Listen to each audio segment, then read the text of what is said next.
Welcome back again. I welcome all of you on my YouTube channel. I hope आप सभी लोग अच्छे होंगे और आपकी प्रिपरेशन अच्छी चल रही होगी। So now the SEBI has finally released its full notification and they have fixed phase 1 exam date as 10th January 2026.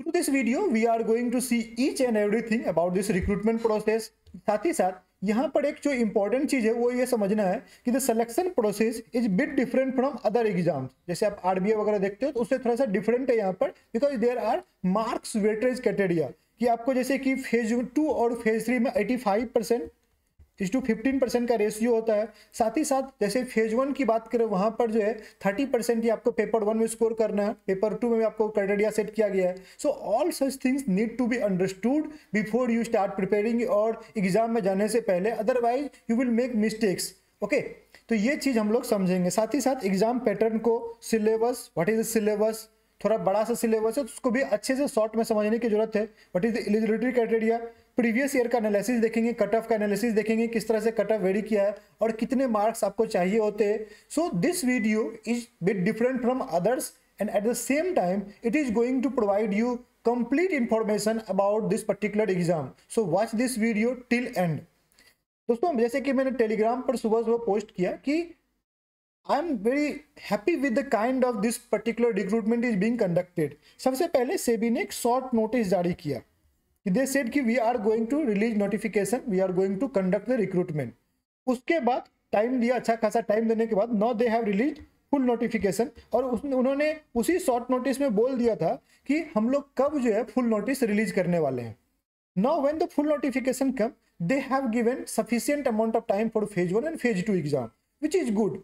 क्यों? क्योंकि अगर मान लो ये एग्जाम अगर दिसंबर मिड में हो गया होता तो ऐसे केस में क्या होता है कि काफी सारे स्टूडेंट्स ऐसे ही आउट हो जाते हैं, they would not have the confidence to prepare for this exam. लेकिन अब जो है चूंकि 70 डेज आपको मिला हुआ है, from today we have around 70 days for phase 1 exam और फिर उसके बाद आपको जो है 30 डेज के अराउंड जो है आपको नॉट एक सेकेंड यस उसके अलावा फिर से 40 डेज आप अगर देखोगे तो 21 फरवरी को होगा, उसके बाद फिर से आपको 40 डेज मिलता है फेज 2 एग्जाम के लिए। So which is very good, right, कि आपको सफिशिएंट टाइम दिया जा रहा है प्रिपेयर करने के लिए, ताकि सभी kind of for all the kind of students they can prepare well, they can give the exam और एक कंपटीशन जो हो फेयर कंपटीशन हो। तो ये चीज मुझे काफी अच्छा लगा इस रिक्रूटमेंट प्रोसेस में, the way SEBI is conducting this recruitment process and all the regulatory bodies would conduct this way only. Okay, ये चलो सबसे पहले डेट्स वगैरह देख लेते हैं। डेट्स आर लाइक दिस कि आपको एप्लीकेशन जो है वो 30 अक्टूबर से स्टार्ट हो जाएगा और 20 नवंबर तक आप फॉर्म फिल कर सकते हो। Okay, remember this date, may be they may not extend, तो आप इनिशियली ही फॉर्म फिल कर लेना। और साथ ही साथ फॉर्म फिल करने से पहले जो भी मैं बता रहा हूँ, जो चीज़, वो की डिटेल्स आप जरूर एक बार जो है ध्यान रखना, जैसे कि सिग्नेचर इंपॉर्टेंट है, फोटो कौन सा डालना है, ये सारी चीजें। सबसे ये होता है hand written declaration while application, you need to submit hand written declaration. उसमें काफी लोग गलती करते, they have the previous declarations और उसी को वो अपलोड कर देते हैं और बाद में बोलते हैं कि सर इसको कैसे चेंज करें, ये मेरे से गलती हो गई। नहीं, ये चीज आपको ध्यान रखना है कि you whatever they have written in the notification, जो ये नोटिफिकेशन में सबका अपना अपना हैंड रिटन डिक्लेरेशन होता है, किसी का कॉमन होता है, किसी का अनकॉमन होता है, तो जो दिया गया है वही आपको लिखना है। आगे मैं आपको दिखाऊंगा वीडियो में ही। ओके, दूसरी बात क्या है, जब आप फॉर्म फिल करो तो थोड़ा ध्यान से करो, गलती नहीं होनी चाहिए। जो परसेंटेज है आपका, वो परसेंटेज अगर आपको सही मेंशन करना है, डेट ऑफ जो आपका क्वालिफिकेशन है, डेट आपका वो सही मेंशन करना है। So these are the things very important while doing the application process. तो ये चीज आपको गलती नहीं करनी है, इसको आपको अच्छे से ध्यान रखना है। ओके, और सबसे इंपॉर्टेंट बात, जब आप फॉर्म फिल कर लेते हो, when you do the final submission after payment, final submission के बाद आपको दो चीजें डाउनलोड करके रखनी होती है। एक आपका payment receipt, okay, there you get the option to download 2 things. Payment receipt को आपको डाउनलोड कर लेना होता है और दूसरा होता है आपका एप्लीकेशन फॉर्म। जो आपने एप्लीकेशन फॉर्म फिल किया है वो एप्लीकेशन फॉर्म को भी आपको डाउनलोड कर लेना होता है। ये दोनों चीज जरूर डाउनलोड करके सही से रख लिया करो फर्दर प्रोसेस के लिए।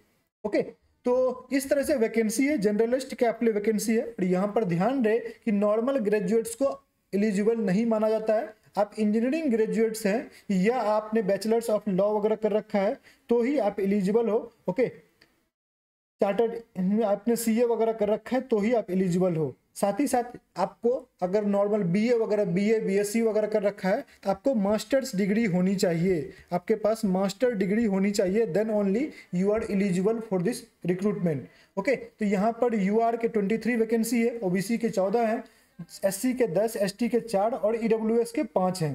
राइट, तो इस तरह से आपका वैकेंसी दिया गया है। और अगर देखो यहाँ पर सबसे बड़ी बात क्या है, यहाँ पर वो लोग जो है आपको एक ईमेल आईडी भी देते हैं, किसी प्रकार का आपका इशू होने के बाद इस पर आप कांटेक्ट कर सकते हो। They have given this thing also. Right दोस्तों, वी हैव रिलीज, आगे हम लोग और भी चीजें डिस्कस करेंगे। बिफोर दैट हम लोगों ने 2 कोर्स लॉन्च किया है। We have launch 2 course for SEBI grade A exam this time. The first course is a complete package. Okay, यहाँ पर आपको पेपर 2 जो कि आपका मेन पेपर है उसके सभी 6 paper, there are 6 paper in paper 2 और उसके सारे के सारे पेपर्स के आपको कंपेडियम्स अलग अलग, नोट्स जो आपको बुकलेट होती है वो अलग अलग बुकलेट्स आपको, अपडेटेड बुकलेट, नया क्रिएट किया गया बुकलेट आपको अपडेटेड सबके लिए मिलेगा। साथ ही साथ आपको इंग्लिश डिस्क्रिप्टिव कंपेडियम मिलेगा। फेज 1 के लिए जो पेपर 1 है, जो quant reasoning English general awareness है, जनरल अवेयरनेस के आपको मैगजीन मिलेंगे, क्वांट रीजनिंग इंग्लिश के प्रैक्टिस क्वेश्चंस भी दिए जाएंगे, साथ ही साथ आपको मॉक टेस्ट भी कंडक्ट किया जाएगा। Okay, so mock test is there for phase 1 and phase 2, paper 1 and paper 2 both. There would be chapter wise quiz and test for paper 2। So all such and regular discussions, dedicated paid group is also there. तो ये सारी facility आपको मिलती है और ये 2499 आपको मिलता है। वैलिडिटी आपका दिसंबर 2026 है। अगर इस एग्जाम के तक, इस टाइम तक अगर फिर से पीएफआरडीए नेक्स्ट ईयर भी 2026 में भी आता है, ये आईएफएससी आता है, तो तीनों एग्जाम का पैटर्न कॉमन है, तो उसके लिए आपको वो यही कोर्स आपका ऑटोमेटिकली उसको कवर करेगा। उसके लिए भी आपको सारा कुछ प्रोवाइड किया जाएगा, सेम फीस आपको, सेम उसके लिए भी। तो वैलिडिटी आपको दिसंबर 2026 तक रहेगी। जो मॉक टेस्ट कोर्स है, ओके, ये आपका वैलिड रहेगा SEBI grade A phase 2 exam तक। इसका प्राइस है 1299 रुपीज। ओके, इसमें आपको फेज 1 के लिए भी मॉक दिए गए हैं, फेज 2 के लिए भी मॉक होंगे, चैप्टर वाइज टेस्ट भी होंगे, मैगजीन्स वगैरह होगा, सब कुछ यहाँ पर आपको डिटेल में डिस्कस किया गया है कि क्या क्या आपको फैसिलिटी मिलने वाली है। दोनों का लिंक मैं कमेंट में पिन कर दूंगा, कमेंट में डाल दूंगा, आप वहां से जो है इसको चेकआउट कर सकते हैं, या आप मेरे टेलीग्राम चैनल @ब्रजेश मोहन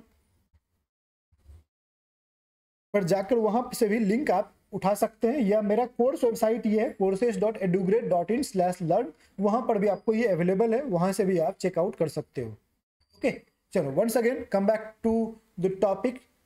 तो एग्जाम पैटर्न की अगर बात करें तो सबसे पहले हम लोग यहाँ पर 3 एग्जाम्स होंगे आपके, phase 1, phase 2 and phase 3। Phase 3 आपका इंटरव्यू स्टेज है, ये आपका मेंस है। जो आपका फाइनल सिलेक्शन होगा वो फेज 2 एंड फेज 3 पर होगा, इसी के स्कोर पर आपका फाइनल सिलेक्शन होगा। ये ओनली क्वालिफाइंग होता है। ओके, फेज 1 जो प्रीलिम्स है वो ओनली क्वालिफाइंग इन नेचर का होता है, और उसका पैटर्न हम लोग देख लेते हैं। ये उसका पैटर्न है। तो यहाँ पर 2 पेपर कंडक्ट किए जाएंगे, साथ ही साथ ऐसा नहीं कि आपको गैप मिलता है, नहीं, पेपर 1 तुरंत पहले पेपर 1 होगा, उसके तुरंत बाद आपको जो पेपर 2 होगा उसी सीटिंग में। तो पेपर 1 आपका जनरलिस्ट ऑल स्ट्रीम्स के लिए कॉमन होता है, क्योंकि यहाँ पर मल्टीपल स्ट्रीम्स के लिए रिक्रूटमेंट आती है, नॉट ओनली जनरलिस्ट, आईटी के लिए भी आता है, फाइनेंस के लिए भी आता है, लीगल के लिए भी आता है, सिविल इंजीनियरिंग, इलेक्ट्रिकल के लिए भी आता है। तो मल्टीपल स्ट्रीम्स के लिए यहाँ पर रिक्रूटमेंट होते हैं। तो सब के लिए आपको जो है पेपर 1 जो कि quant reasoning English general awareness है वो कॉमन होगा। ओके, इसमें क्या क्या रहेंगे, इसमें QRE प्लस जनरल अवेयरनेस रहेगा, और ये आपका 100 मार्क्स का रहेगा। कितने मार्क्स का रहेगा, 100 मार्क्स का रहेगा। इसके लिए आपको 60 मिनट्स दिए जाएंगे, and the weightage cut off marks का फिक्स है पहले से ही। आप इससे ज्यादा स्कोर करते हो बहुत अच्छी बात है, इससे कम करोगे फेल कर जाओगे। तो मिनिमम आपको जो है वो 30% करना है। ओके, ये मार्क्स आपको ऑटोमेटिकली फिक्स्ड है, इससे ज्यादा नहीं भी करोगे तो भी चलेगा, लेकिन 30 आपको लाना ही लाना है, ये चीज ध्यान रखना। और दूसरा बात है कि जो पेपर 2 है इसमें 2 भाग में पेपर होता है, एक होता है जनरल स्ट्रीम के लिए और दूसरा होता है स्पेशलिस्ट स्ट्रीम के लिए, जिसमें कि legal stream, research stream, engineering stream ये सब आते हैं आपको, तो आईटी वगैरह आता है। तो जो जनरल स्ट्रीम है उसका ये पेपर है, उसके भी आपको 100 मार्क्स होंगे, देयर वुड बी 100 मार्क्स, और 40 मिनट्स आपको दिया जाएगा इस पेपर के लिए। वेटेज जो होगा वो आपका 40% होगा, इस पेपर का वेटेज कितना होगा, 40% होगा। तो अब इंडिविजुअली आपको 30% पेपर 1 में स्कोर करना है, 40% आपको पेपर 2 में स्कोर करना है, और ओवरऑल आपका जो है वो मार्क्स 40% होना चाहिए। फिर से सुनो, सेक्शनल जो है पेपर 1 में 30% रहेगा, 100 में से 30 नंबर स्कोर करना है। पेपर 2 में 100 में से 40 नंबर स्कोर करना है। ओवरऑल ये सेक्शनल हो गया, इतना आपको करना है। इसके अलावा ओवरऑल जो है आपको टोटल 40% स्कोर करना है। टोटल आपको 40% स्कोर करना है, मतलब कि आपका 200 में से आपको 40% स्कोर करना है मिनिमम। ऑटोमेटिकली आप फेज 2 के लिए क्वालिफाई कर जाओगे, मतलब 80 मार्क्स आपको लाने हैं मिनिमम। तो ये कट ऑफ वगैरह फेज 1 का ऑलरेडी फिक्स्ड है, इतना आपको लाना ही पड़ेगा। Okay, secure separate cut off in each paper as mention. उसके अलावा एग्रीगेट 40% जो मैंने आपको बताया वो चीज ऑलरेडी यहाँ पर लिखा हुआ है, तो वो चीज आपको ध्यान रखना है, right. There shall be negative marking, 1/4 आपका निगेटिव मार्किंग होगा, ये भी आपको ध्यान रखना है। तो आई होप आपका पेपर 1 का जो क्राइटेरिया है, सॉरी फेज 1 का जो क्राइटेरिया है वो क्लियर है। चलो नेक्स्ट फेज देखते हैं, फेज 2 एग्जाम की बात करते हैं। जैसा कि मैंने बोला कि आपका सिलेक्शन जो है वो फेज 2 और फेज 3 पर होगा। आपका सिलेक्शन फेज 2 और फेज 3 के स्कोर पर होगा। तो फेज 2 की अगर बात करें तो फेज 2 एग्जाम में यहाँ पर चूंकि मैंने बोला कि मल्टीपल स्ट्रीम्स हैं, तो पेपर 1 जो है वो इंग्लिश डिस्क्रिप्टिव है। यहाँ भी 2 पेपर होंगे। Paper 1 would be English descriptive which would be coming in only in English language, और ये आपको ऑनलाइन टाइप करना पड़ेगा। सीबीटी होगा, ऑनलाइन टाइपिंग करनी पड़ेगी। डिस्क्रिप्टिव आपको टाइपिंग करनी पड़ेगी। यहाँ पर आपको ऐसे पूछा जाएगा, पीसी पूछा जाएगा, आरसी पूछा जाएगा, रीडिंग कॉम्प्रिहेंशन पूछा जाएगा।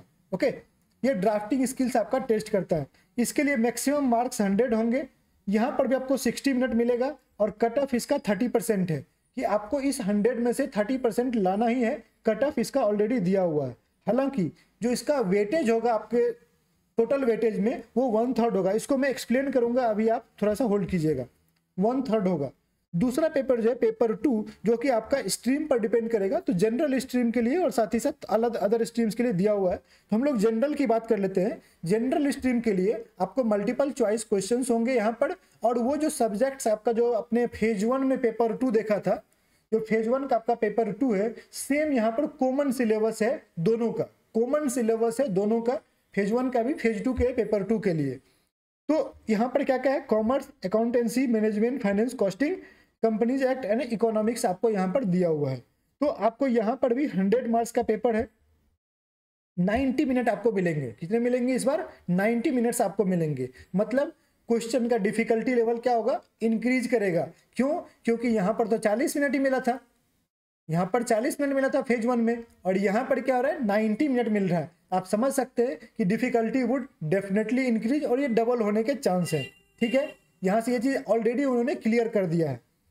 कट ऑफ कितना है इसका? 40% कट ऑफ है। यहाँ once again 40% sectional cut off है कि इतना आपको लाना ही पड़ेगा अगर आप आगे के प्रोसेस के लिए एलिजिबल होना चाहते हैं तो।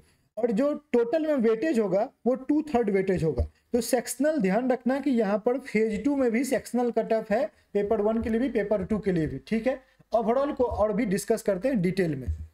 ओके, तो यहाँ पर देखो एक टेबल मैंने बना रखा है। आगे इस टेबल को और थोड़ा सा बड़े पैमाने पर देखेंगे, जब इंटरव्यू के बारे में बता दूंगा तब उसको और थोड़ा सा इसको बड़े लेवल पर देखेंगे। तो यहाँ पर क्या बोला है कि आपका पेपर जो फेज 2 एग्जाम है उसका पेपर 1 जो इंग्लिश डिस्क्रिप्टिव है उसके रॉ मार्क्स कितने हैं? 100 हैं। और इसका वेटेज क्या है कि जो भी आप इसमें स्कोर करोगे, लेट सपोज आप यहाँ पर 60 मार्क्स स्कोर करते हो, तो 30 तो करने ही करने हैं, लेकिन आप उससे ज़्यादा जितना कर लो, आप लेट सपोज आप 60 करते हो, तो जो आपका मेरिट के लिए मार्क्स जुड़ेगा वो आपका मतलब कट ऑफ के लिए जो आपका फेज 2 का जो कट ऑफ बनता है उसके लिए जो मार्क्स जुड़ेगा वो 20 ही जुड़ेगा। 1/3 इसका कितना हो जाएगा? 1/3 वुड बी 20, राइट। तो वो 20 ही जुड़ेगा। अगर मान लो आप पेपर 2 का वेटेज कितना है? 2/3 वेटेज है। तो लेट सपोज कि आप 60 स्कोर करते हो पेपर 2 में, जो आपको 40 मिनिमम करना है, आप 60 करते हो, तो इसका 2/3 जुड़ेगा। तो आपका इतना कितना हो गया? 40 हो गया। ओके, तो टोटल आपके कितने बन गए? 60 बन गए। आपका जब फेज 2 का कट ऑफ यहां पर देख लेते हैं, फेज 2 का कट ऑफ ये है, 2024 का फेज 2 का कट ऑफ जो यूआर का कट ऑफ है वो है 66.5।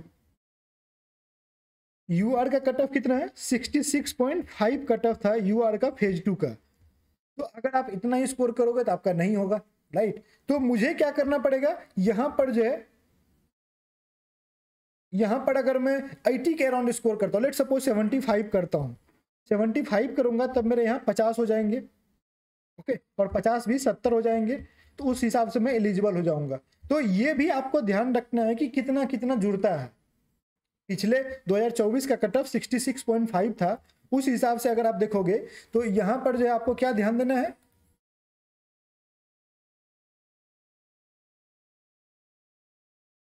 अगर मैं यहां पर 75 स्कोर कर रहा होता तो मेरा हो गया होता, राइट। तो यही चीज आपको देखिए, थोड़ा सा इधर उधर आपको देख के चलना पड़ेगा। ये फेज 2 की बात हो रही थी, अब हम लोग फेज 2 से फेज 3 देखेंगे, वहां पर भी क्राइटेरिया है, ओके, तो वो भी आगे के स्लाइड से बताता हूं। पहले आप देख लो इंटरव्यू कैसे होता है। इंटरव्यू का मार्क्स आपका टोटल 100 है। यहाँ पर दो तरह से क्राइटेरिया होता है, एक जनरलिस्ट के लिए होता है, जो जनरल स्ट्रीम है उसके लिए है, और स्पेशलिस्ट के लिए अलग क्राइटेरिया होता है, ओके। डिफरेंट डिफरेंट क्राइटेरिया होता है जनरलिस्ट के लिए और स्पेशलिस्ट के लिए। लेकिन एक चीज कॉमन होती है, और वो ये कॉमन है कि आपका जो फेज 2 है, जो आपका फाइनल कट ऑफ बनेगा, जो आपका फाइनल सिलेक्शन का कट ऑफ बनेगा, उसमें फेज 2 का वेटेज 85% होगा।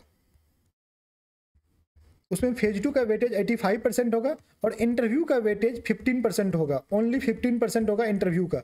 इसीलिए जो लोग इंटरव्यू से परेशान है, इंटरव्यू में मार्क्स नहीं आ रहे हैं, इंटरव्यू ठग ले रहा है आपको, तो उन सभी लोगों के लिए ये एग्जाम्स काफ़ी अच्छे बेनिफिशियल होते हैं कि यहाँ पर आपको इंटरव्यू का वेटेज बहुत ही कम होता है। If you are performing well in phase 2 exam, तो आपका सिलेक्शन वहीं से मेनली होता है। यहाँ पर एक चीज़ ध्यान देना कि आपको ये दिया गया है, ये जो टेबल दिया गया है ये स्पेशलिस्ट वालों के लिए दिया गया है। ये टेबल आपको स्पेशलिस्ट वालों के लिए दिया गया है। उनके में क्राइटेरिया क्या है कि इंटरव्यू आपका 75% होगा, और पोस्ट क्वालिफिकेशन जो होता है, जो एक्सपीरियंस होता है, उसका वेटेज 25% होगा, और इस तरह से आपका 15 मार्क्स बनेगा। इस तरह से आपका 15 मार्क्स बनेगा, ओके। यहाँ पर एक और बात जो ध्यान देनी है, जो आपका फाइनल मेरिट लिस्ट बनता है, जो आपका फाइनल मेरिट लिस्ट बनेगा, जो आपका फाइनल सिलेक्शन होगा फाइनल, वो 100 मार्क्स में बनता है, ओके। वो कितने में बनता है, वो 100 मार्क्स बनता है। ये आपका किस पर बनेगा, ये आपका फेज 2 पर बनेगा, और फेज 3 जो कि इंटरव्यू है उस पर बनेगा, राइट। यहां तक अगर आपको क्लियर है, आगे समझो कि मैं क्या बोल रहा हूं कि फेज 2 आपका कितने मार्क्स का है, 200 मार्क्स का है। इंटरव्यू आपका कितने मार्क्स का है, 100 मार्क्स का है। लेकिन जो फाइनल बन रहा है वो कितने में बन रहा है, 100 में बन रहा है। तो इन सभी मार्क्स को कन्वर्ट किए जाएंगे कहां पर, 100 में। तो इसको कन्वर्ट किया जाएगा, 15% इसका लिया जाएगा, और इसका 85% लिया जाएगा, तभी ना 85 + 15 मिलकर 100% बनेंगे। तो इसी तरह से आपका जो है पूरा फाइनल बनता है। इसको मैं आपको एक टेबल के माध्यम से यहाँ पर एक्सप्लेन करता हूँ। जैसे कि मान लेते हैं कि 2024 की बात करें, 2024 में जो फाइनल सिलेक्शन हुआ, 2024 में जो फाइनल सिलेक्शन हुआ, वो फाइनल सिलेक्शन था यूआर के लिए 69.30। ये मिनिमम मार्क्स था, जो लास्ट कैंडिडेट था यूआर में, जो यूआर में लास्ट कैंडिडेट था जिसका सिलेक्शन हुआ, उसके मार्क्स थे 69.30। क्लियर। इसी तरह से ओबीसी का था, इस तरह से आप देख सकते हो, ये लास्ट कैंडिडेट था। This is the minimum marks scored by the last selected candidate category wise, ठीक है। ये चीज क्लियर है। चलो इस पर कैलकुलेशन, हालांकि इस डाटा से हम लोग एग्जैक्ट डाटा कैलकुलेट नहीं कर सकते हैं, बट एक रफ आइडिया लगा सकते हैं कि अगर ये लेट सपोज ये एक स्टूडेंट एक्स है, तो स्टूडेंट एक्स ने अलग अलग पेपर में कितना स्कोर किया होगा, तो जो उसके इतने मार्क्स बने होंगे, ये 69.30 उसके बने होंगे, तो कितना कितना स्कोर किया होगा, ये एक रफ आइडिया। इससे आपको ये डिसीजन मिल जाएगा, ये आप डिसाइड कर पाओगे कि आपको अगर इतना स्कोर करना होगा, हालांकि इससे ज़्यादा करना होगा, अगर आपको इतना करना है तो आपको कितने कितने मार्क्स कौन कौन से पेपर में आपको लाने पड़ेंगे फेज 2 एंड फेज 3 में, ओके। इस टेबल से आपको यही क्लैरिटी मिल जाएगी कितना कितना मार्क्स आपको लाना है, क्योंकि आपको पता है फेज 1 में तो फिक्स्ड है 30%, 40% और ओवरऑल 40%, बट फेज 2 में तो थोड़ा सा परसेंटेज का क्राइटेरिया है। तो इसीलिए आपको ये डिसाइड करना पड़ेगा कि कितने कितने मार्क्स लाने से मेरे सिलेक्शन हो जाएंगे। और एक सिंसियर स्टूडेंट जो होता है, एक जो सीरियस स्टूडेंट होता है, वो ये सारे कैलकुलेशंस अपने माइंड में कर लेता है पहले से ही। तो बात कर लेते हैं पेपर 1 का। तो ये स्टूडेंट का हम लोग एग्जाम्पल लेकर ये टेबल क्रिएट करते हैं और इस टेबल पर एक रॉ मार्क्स एक रफ आइडिया लेकर चलते हैं। तो जो रॉ मार्क्स है 100 था पेपर 1 का, तो उस पे से अगर कोई 63-65 स्कोर किया होगा, केसेस बन सकते हैं। अगर मान लो कोई यहीं पर ज्यादा कर लिया, यहाँ पर कम कर लिया, वो भी चलेगा। इंटरव्यू में ज्यादा कर लिया, 3 केसेस बन सकते हैं। ओके, यहाँ पर केस 3 बन सकते हैं, केस 1 एंड 2 एंड 3, कि आप 1 में ही ज्यादा कर लेते हो, उस पर आप और 2 में थोड़ा कम करते हो, फिर आप 3 में ज्यादा कर लिए, तो मल्टीपल केसेस बनेंगे। आपको एक रफ आइडिया देने के लिए मैं आपको ये टेबल दे रहा हूँ। सारे कैलकुलेशंस आप अपने हिसाब से कर सकते हैं, अपने स्ट्रांग होल्ड के। किसी का इंग्लिश डिस्क्रिप्टिव बहुत बढ़िया होता है, इंटरव्यू काफी अच्छा जाता है, तो उसी हिसाब से अपना कैलकुलेशंस वगैरह आप कर सकते हो, नो इशू। तो वो चीज आप कर सकते हैं, बट एक रफ आइडिया के लिए ये आप समझ लो। So if someone had scored 63 to 65 marks, okay, तो उसके 1/3 बन जाते हैं। 1/3 जो है आपको उसका बनेगा इसमें, तो वो क्या हो गया, 28.3 मार्क्स उसका जुड़ जाएगा। अगर मान लो 63 to 65 करेगा, तो उसका 1/3 जो जुड़ेगा वो 28.3 मार्क्स जुड़ेगा। सॉरी, इतना इसका बना, तो उसी हिसाब से जो है आपका 21.75 जो लास्ट में जुड़ता है, लास्ट का, ये तो फेज 2 का था इंटरव्यू के लिए, लास्ट में जो उसका जुड़ेगा वो 21.7 जुड़ जाएगा। और पेपर 2 में जो है, जो ऑब्जेक्टिव है आपका सब्जेक्ट पर बेस्ड है, उसमें अगर वो 70 to 72 मार्क्स स्कोर किया होगा, जिसका वेटेज 2/3 है फेज 2 के कट ऑफ के लिए, तो उसमें इतना जुड़ जाता है। ओके, और लेकिन फाइनल में वो कितना जुड़ा होगा, 47.5 जुड़ा होगा। और इस हिसाब से आपका इंटरव्यू में अगर उसने 68 to 72 स्कोर किया होगा, जिसका वेटेज आपको 0.15 है, तो उसके हिसाब से उसका 10 जुड़ा होगा, और ये टोटल आपका 69.3 बन जाता है। तो अगर एक मान लो स्टूडेंट एक्स है जो इस तरह से स्कोर करता है फेज 2 एग्जाम में और इंटरव्यू प्रोसेस में इस तरह से आपको वो लाता है, तो उसके जो है इतने 69.3 बने होंगे। अब देखो यहाँ पर मल्टीपल, जैसे मैंने बोला कि मल्टीपल केसेस हो सकते हैं। अगर मान लो उस स्टूडेंट ने इस पेपर में ज्यादा कर लिया, इस पेपर में 80 मार्क्स स्कोर कर लिए, तो उसको जो है यहाँ पर कम करने से भी हो जाएगा, थोड़ा कम करने से भी उसका हो जाएगा। यहाँ पर उसके 65 के लगभग है तो भी उसका हो जाएगा। लेकिन ये चीज ध्यान रहे कि पेपर 2 का वेटेज 2/3 है, पेपर 2 का वेटेज 66% है। तो यहाँ पर अगर आप कम स्कोर करोगे तो ऑटोमेटिकली आप सिलेक्शन से बाहर चले जाओगे। यहाँ पर तो आपको स्कोर करना ही पड़ेगा, यही आपका सिलेक्शन डिसाइडर होगा। बट थोड़ा बहुत ऊपर नीचे हो सकता है, अगर आपने यहाँ ज्यादा कर लिया या आप इंटरव्यू में ज्यादा कर लिए, आपका काम चल सकता है। लेकिन ये एक रफ आइडिया के लिए आपको ध्यान रखना पड़ेगा कि यही आपका जो है एक टारगेट होना चाहिए आपके सिलेक्शन के लिए, आइडियल सिलेक्शन के लिए। इस तरह से आपको टारगेट सेट करना पड़ेगा। ओके, तो ये वाला तो मैंने बता दिया था इंटरव्यू प्रोसेस का। और इंटरव्यू जो है वो आप हिंदी और इंग्लिश दोनों में दे सकते हैं, वो चीज आपके पास ऑप्शन रहता है। सैलरी की बात कर लेते हैं, सैलरी कितना रहेगा। If I talk about the salary, तो सैलरी यहां पर 2 तरीके से सैलरी दिया गया है।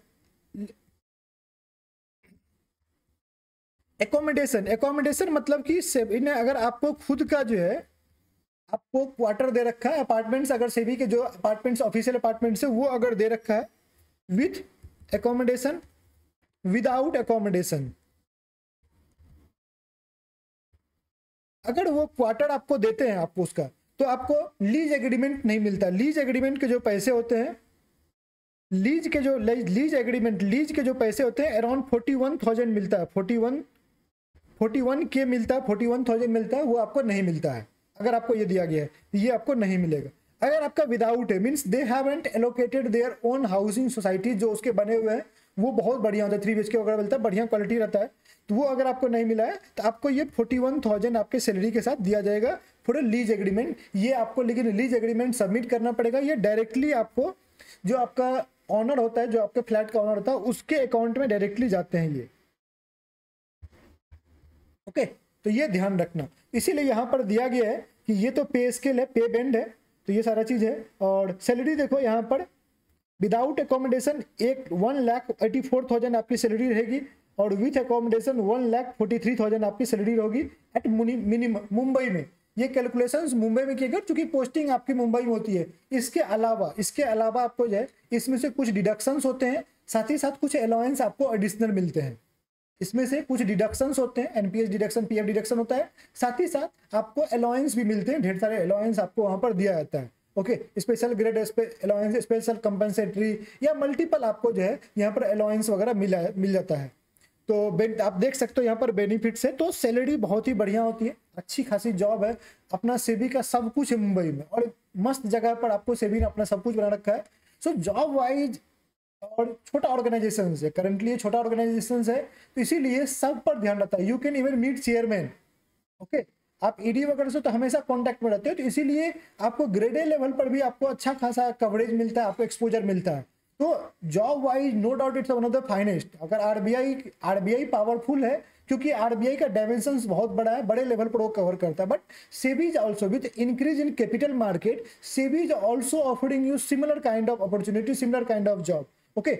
और खास करके जो लोग मुंबई वगैरह में रहना पसंद करते हैं, एक ही लोकेशन पर रहना पसंद करते हैं, this is one of the best career opportunity they can get, okay. तो अलायंस तो बेस्ट, ढेर सारे अलायंस आपको यहाँ पर मिलते हैं, हाउस क्लीनिंग वगैरह मल्टीपल है यार, जितना आप सोच नहीं सकते उससे ज्यादा मिलते हैं आपको, राइट। तो this was the salary and benefits that you would be getting. चलो कट ऑफ की बात कर लेते हैं, कट ऑफ कितना रहा है, वीडियो देख लेते हैं, तो लेंदी तो नहीं हो गया, 26 मिनट हो चुके हैं, चलो कोई नहीं, ओके। तो लास्ट ईयर 2024 की बात करें तो 2024 में आपका जो है, मैंने आपको फाइनल कट ऑफ आगे दिखाया था, ये फेज 2 का कट ऑफ है, 2024 का फेज 2 का कट ऑफ है। आप देख सकते हो कि उन्होंने कितने लोगों को कॉल किया था और कितने लोग, ये फेज 2 का कट ऑफ है, इंटरव्यू के लिए कितने लोगों को उन्होंने कॉल किया था, ये सारा कुछ आपको डाटा यहाँ से मिल जाएगा। उनके ऑफिशियल वेबसाइट पर सारा डाटा अवेलेबल है, अगर आप सर्च करोगे सेबी के ऑफिशियल वेबसाइट पर जाओगे तो 2024 में कितने लोगों को उन्होंने फेज 2 के लिए कॉल किया था कैटेगरी वाइज, उसका भी डाटा अवेलेबल है। इंटरव्यू के लिए कितने लोगों को कॉल किया, उसका भी डाटा अवेलेबल है। फाइनल सेलेक्ट कितने लोग हुए, उसका भी डाटा अवेलेबल है। सारा डाटा उन्होंने ट्रांसपेरेंटली हर डाटा को अपलोड कर रखा है, पीडीएफ अपलोडेड है। तो अपना हम लोग अपने काम का देखते हैं। तो उन्होंने इंटरव्यू के लिए 3 टाइम्स लोगों को सेलेक्ट किया, जितनी वैकेंसी थी कैटेगरी वाइज 3 टाइम्स लोगों को उन्होंने कॉल किया। तो एससी का 7 वैकेंसी था, 21 लोगों को कॉल किया। एसटी का 1 वैकेंसी था, 3 लोगों को कॉल किया। ओबीसी एनसीएल के लिए 14 वैकेंसी थे, 22 लोगों को कॉल किया। ईडब्ल्यूएस में आपको 6 वैकेंसी था, 18 लोगों को कॉल किया। यूआर के आपको यहाँ पर 34 वैकेंसी थे, 102 लोगों को कॉल किया। तो these were the people, these many peoples were called for interview, these many peoples were called for interview. Category wise 3 times उन्होंने भेजा था। मिनिमम एग्रीगेट मार्क्स जो है इन्होंने जो किया था, जिसके बेसिस पर इनका सिलेक्शन हुआ इंटरव्यू के लिए, वो ये है कि जो लास्ट बंदा होगा जिसको कि आपको इंटरव्यू के लिए कॉल किया गया है, वो इतने मार्क्स उसके हुए थे, मिनिमम ये मार्क्स उन्होंने स्कोर किया होगा, इसीलिए उनको इंटरव्यू के लिए कॉल किया गया। ओके, इस तरह से आपके दिए गए, ठीक है। यहाँ पर जो आपको पता था, जैसे मैंने बोला था कि वेटेज कितना है, 30% आपका सेक्शनल क्वालिफिकेशन है, 30%, 40% आपका सेक्शनल क्वालिफिकेशन है पेपर 2 का, और टोटल आपका जो यहाँ पर वेटेज है 50%। याद रखना 30%, 40% और फाइनल यहाँ पर कितना है, एग्रीगेट 50%। ओके, यहाँ पर कितना था, 30%, 40% और एग्रीगेट 40%। ये मैं फेज 1 की बात कर रहा हूँ। फेज 2 में क्या हो गया, 30%, 40% सेक्शनल और फाइनल 50%। ओके, तो ये चीज आपको ध्यान रखना है। और ये कट ऑफ जो चूंकि 100 मार्क्स बनाया गया, 200 को आपको 100 में कन्वर्ट किया गया था, उसी पर आपको ये बनाया गया है, ठीक है। पेपर 2 फेज 2 में 200 मार्क्स के पेपर हुए थे, उसको 100 में कन्वर्ट किया गया, उसके बेसिस पर ये कट ऑफ आपको डिसाइड किया गया है। तो ये चीज ध्यान रखना, क्लियर। 2022 का भी देख लो, 2020 का भी देख लो, 2-2 साल पर होते थे। पहली बार जो है आपको सेबी, हालांकि कह सको तो जो एग्जाम वो कंडक्ट कर रहे हैं 2026 में ही कर रहे हैं, तो 2 साल का एटलीस्ट गैप हो ही गया। तो वो 2 साल पर एग्जाम जनरली कंडक्ट करते हैं सेबी वाले। तो 2022, 2020 में ये फेज 2 का कट ऑफ है, ये फाइनल कट ऑफ है। ये फेज 2 का कट ऑफ है, ये फाइनल कट ऑफ है। तो आप फेज 2 का कट ऑफ देख सकते हो, जनरल के लिए, ईडब्ल्यूएस के लिए, ओबीसी के लिए, सबके लिए दिया हुआ है। और ये आपका जो है category wise phase 2 and final दिया हुआ है। तो यहाँ से भी आपको एक डाटा मिल जाएगा 2020 से, 22 से और 24 से आपको एक आइडिया, 3 साल के कट ऑफ से आपको आइडिया लग जाएगा कि what you need to do, what you are suppose to do in the exam, clear. मैं फेज 1 का यहाँ पर कट ऑफ नहीं दिया हूँ क्योंकि वो कॉमन है, आपको 30%, 40% एंड ओवरऑल 40% करना है, वो फिक्स्ड है, उसमें कुछ डिसाइड करना ही नहीं है, उसमें ऊपर नीचे कुछ का बात ही नहीं है। तो इसीलिए आपको यही मैंने शेयर किया है, ओके चलो, ये तो मैंने टेबल आपको ऑलरेडी एक्सप्लेन कर दिया। जो 2024 का फाइनल कट ऑफ था, फाइनल कट ऑफ इस तरह से था, उसके बेस पर कितने कितने आपको स्कोर करने हैं। तो ये स्कोर आपका टारगेट होना चाहिए, इससे कम पे नहीं चलेगा, इससे ज़्यादा आपको टारगेट करना पड़ेगा। और इंग्लिश में एवरेज मार्किंग होती है, इसीलिए मैंने 63 65 लिया। आप बोलोगे सर मैं इंग्लिश में 80 स्कोर कर सकता हूँ, आजकल नहीं दे रहे हैं वो लोग। आरबीए में होता था, आरबीए भी खत्म कर दिया। सेबी में भी पहले अच्छा खासा स्कोर लोग कर पाते थे इंग्लिश में, अब नहीं देते वो लोग, एवरेज मार्किंग कर रहे हैं। 65 70 स्कोर बहुत मुश्किल से हो रहा है, तो इसीलिए आपको मैंने ये क्राइटेरिया सेट किया, ये लिया हुआ है। ओके, तो सब कुछ के पीछे रीजन है मेरा, जो भी मैंने आप सेट करता हूँ रीजन के साथ किया, ऐसा नहीं कि रेंडमली कुछ भी डाटा ले लिया है। क्लियर?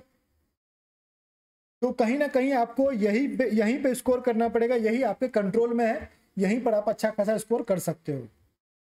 ओके, रही बात सिलेबस का, सिलेबस उन्होंने क्लियरली दिया हुआ है, हालांकि सिलेबस उन्होंने कॉन्साइज वे में दिया हुआ है। जब इसको पढ़ने जाओगे तो और सब तो ठीक है, इकोनॉमिक्स थोड़ा बड़ा लगा।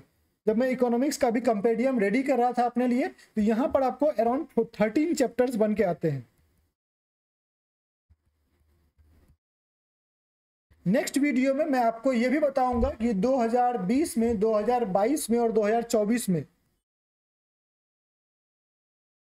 2024 में फेज 1 में एंड फेज 2 में, पेपर 2 की बात हो रही है, पेपर 2 में P2 और P2 की बात हो रही है, कितने क्वेश्चन कौन कौन से सब्जेक्ट से आए। Total 6 subject, there are 6 subjects. अगर आप देख लो तो ABCDEFG तक है, 6 subject, there are total 6 subject.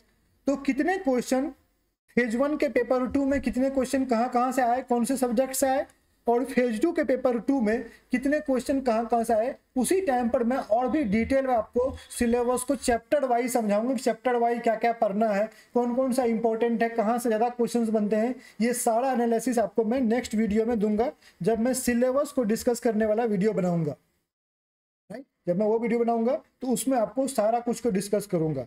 Okay, ये वीडियो को लेंदी नहीं करते हैं। आपके पास अच्छा खासा टाइम दिया गया है, 70 डेज दिया गया है प्रीलिम्स के लिए, उसके बाद 41 डेज दिया गया है आपको मेंस के लिए, which is more than sufficient if anyone wants to prepare seriously. Already काफ़ी लोग PF-RDA का प्रिपरेशन कर रहे हैं, काफ़ी लोग IFSCA का प्रिपरेशन कर रहे हैं, काफ़ी लोग RBI ग्रेड बी का प्रिपरेशन कर रहे हैं। तो आपको ऑलरेडी एक हेड स्टार्ट मिला हुआ है, you have a head start. Okay, इसके तो मैक्सिमम सिलेबस आपको मैच करते हैं RBI से भी से, इसके अराउंड 40% सिलेबस आपको खास करके फाइनेंस एंड मैनेजमेंट का, finance and management and finance जो है उसका मैक्सिमम सिलेबस आपका मैच। RBI में ज़्यादा है, यहाँ कम है। फाइनेंस मैनेजमेंट सिलेबस यहाँ पर कम है, आधा है लगभग, RBI में इसका दुगुना है। एक चैप्टर यहाँ पर अलग से ऐड किया गया है, ह्यूमन रिसोर्स डेवलपमेंट। और जो मैनेजमेंट, जो पहला इंट्रोडक्शन टू मैनेजमेंट है, उसमें भी RBI में नई थ्योरी वगैरह इंक्लूड किया गया है, साइंटिफिक मैनेजमेंट सब ऐड किया गया है। यहाँ पर थोड़ा कम है, यहाँ पर आपको प्लानिंग, ऑर्गेनाइजिंग, स्टाफिंग वगैरह को थोड़ा डिटेल में पढ़ना पड़ेगा। यही थोड़ा बहुत डिफरेंस है मैनेजमेंट और फाइनेंस में। इकोनॉमिक्स में भी आपको कुछ कॉमन चीज़ें हैं, जैसे कि बैलेंस ऑफ पेमेंट हो गया, foreign exchange, inflation, monetary policy, NBFC, ये सब आपके कॉमन है। बाद बाकी जैसे कि आपको नेशनल इनकम कॉमन है। रिमेनिंग चैप्टर जो है वो माइक्रो इकोनॉमिक्स पर बेस्ड है, और कुछ मैक्रो इकोनॉमिक जैसे बिजनेस साइकिल वगैरह हो गया, ISLM कर वगैरह, वो सब आपको पढ़ने पड़ेंगे। तो यहाँ पर आपको 30% चीज़ कॉमन है, 70% न्यू है आपको RBI के रिस्पेक्ट में अगर कोई बात करेगा तो।